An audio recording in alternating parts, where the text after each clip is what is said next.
ମୁଁ ନବନୀତା ମୁଁ ଆପଣମାନଙ୍କୁ ସ୍ୱାଗତ ଜଣାଉଛି ମୋ ଚ୍ୟାନେଲକୁ 695 6 ତୁଣ 9 ଭୁଜା। ମୁଁ ଆଜି ଆପଣଙ୍କୁ ଶିଖାଇବାକୁ ଯାଉଛି ରେଷ୍ଟୁରାଣ୍ଟ ଷ୍ଟାଇଲ ଚିକେନ କଷା। ଆସନ୍ତୁ ଜାଣି ରଖିବା ତା ପାଇଁ ବ୍ୟବହାର ହେଉଥିବା ସାମଗ୍ରୀ।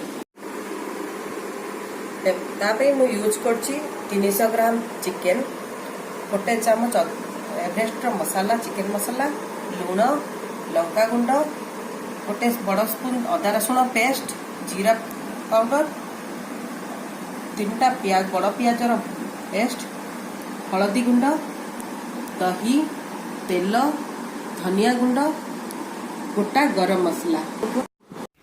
300 ग्राम चिकेन नहीं मु से मु ऐड करी अध स्पून हलदी गुंड, अध स्पून लुण आधा स्पून एवरेस्ट चिकेन मसला, आधा स्पून तेल। ये मु ऐड करी आधा कप दही। दही पकेवा द्वारा चिकेन टेस्ट भी भल रहिबो, बहुत जल्दी सिझिब सी। दही पकई आमे ताको आधा घंटा मैरिनेट करवा, तापर आमे ताको रोसे करवा। टेस्ट कड़े रे किछि तेल मुठी 3 स्पून तेल यूज करुच्ची। आपण चाहिए अधिका यूज करि परिबे, कम भी यूज करि परिबे। आपण सोरष तेल भी यूज करि परिबे।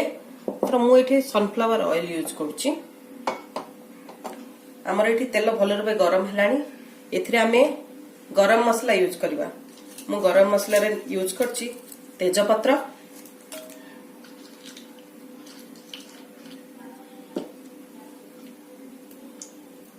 अलैच, 2टा अलैच, किछि दालचीनी, गोटे बड़ अलैच।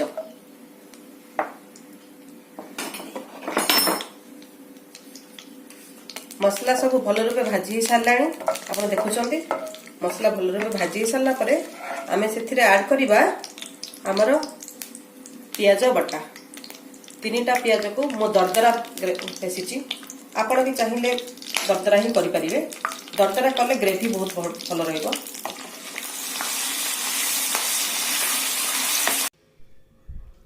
आमे 3टा दरदरा करथिबा पियाज को पके दीचे। से आम ऐड करवा अध स्पून लुण। अध स्पून लुण पकेवा द्वारा आम पियाजटा भल रूपे भाजी हो। पियाज रू धीरे धीरे पानी छाड़ब। पियाज पानी छाड़ला माने से जल्दी भाजबार हेल्प करिवो। देखि पारथिबे पियाजटा हमरा भाजी होची। देखंतु एथिरे आम ऐड करि नेबा अध स्पून हलदी गुंड। देखि पारथिबे हलदी गुंड पकि आम भल रूपे ताको मिसई देबा। मिसई देबा द्वारा हमर मसलाटा भल रे या हबो। ता मसलाटा को आम भल रूपे भाजी। देखि पारथिबे आम मसलाटा भल रूपे भाजी जाइछि। एथिरे आम ऐड करवा 1 स्पून अदा रसुण पेस्ट। अदा रसुण पेस्ट ऐड करके टिके आम भल रूपे भाजी नेबा। आम आमिषरे टिके अधिका अदा रसुण पेस्ट ऐड करछु। आमिषर टेस्ट बहुत भल आसीबो। अदा रसुण पेस्ट को ऐड करके टिके भल रूपे कषि नेबा। अदा रसुणर कंचा स्मेल रही गले भल लागिबनी। देखुथिबे आम मसलाटा भल रूपे कषिबा को गलानी। आम धीरे धीरे ताको कषि नेबा। भल रूपे कषि हो सारा आम मसला देखिए। देखो कषिया लगे। देखिपे आम मसला कषिया लगे। ये आम ऐड करवा लंका गुंड 1 स्पून लंका गुंड। मुझे अधिका राग खाए से मुझे लंका गुंड 1 स्पून नहीं। आपड़ चाहिए कम भी नहीं पारे। ये लंका गुंड ऐड कर भल रूपे मिसई दिंतु। देखिपे मसलाटा है। ये आम ऐड करिया आधा स्पून जीरा पाउडर, सेम क्वांटिटी रो धनिया पाउडर, सेम क्वांटिटी धनिया पाउडर मिसई पके आम भल रूपे मिसई देबा। देखिपे आम मसलाटा धीरे धीरे होगा लगे। कषि है तेल भी छाड़ा धीरे धीरे। देखु आम मसला धीरे धीरे होगा लगे। कषि हो सारा तेल भी छाड़ा। आम ए ऐड करवा चिकेन। मैरिनेट होइतिबा चिकेन आमर आधा घंटा रेस्ट कर साराणी। ताकू ऐड करनेबा। चिकेन को ऐड करिकी भल रूपे ताकू मिसई नेबा। मिसेकिनी ताकू आमे 5 मिनट भले कभर बंद करिकी ताकू रखिबा। कभर बंद करी रखिया द्वारा तार चिकेन रो कभर बंद करी रखिया द्वारा चिकेन रो पानी बाहरे से पानी रे ही चिकेन सिझिबो। आमे इथरे टोटाली पानी यूज करने आमर जो पानी चिकेन रो बाहरिबो से चिकेन रे ही आम चिकेन कषा हबो।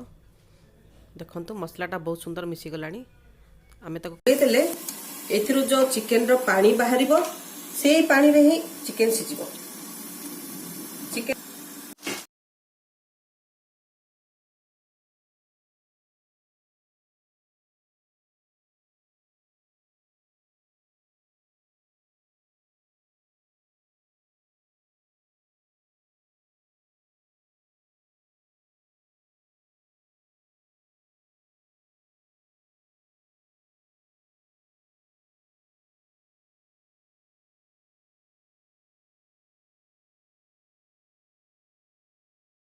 पकई सारी भल भाव मिसई देबा। से आम भल रूपे मिसई देकी ताको आम 2 मिनट घोड़े देबा। 2 मिनट घोड़े सारला परे आम चिकेन रेडी हो। देखंतु 2 मिनट हेगला। आसंतु देखिबा आम चिकेन कौन होइछि। देखंतु 2 मिनट परे चिकेन गोल्डन ब्राउन कलर हो जाइछि। बहुत सुंदर कलर आछि केथरे।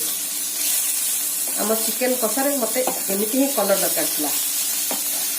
रेस्टोरेंट स्टाइल रे चिकेन का टिके brown colour golden brown colour है। देखो बहुत सुंदर कलर है। ये आम ऐड करवा कि गरम मसला। गरम मसला पकाइले टेस्ट भी बहुत भल लगे। स्मेल भी भल चिकेन कषा।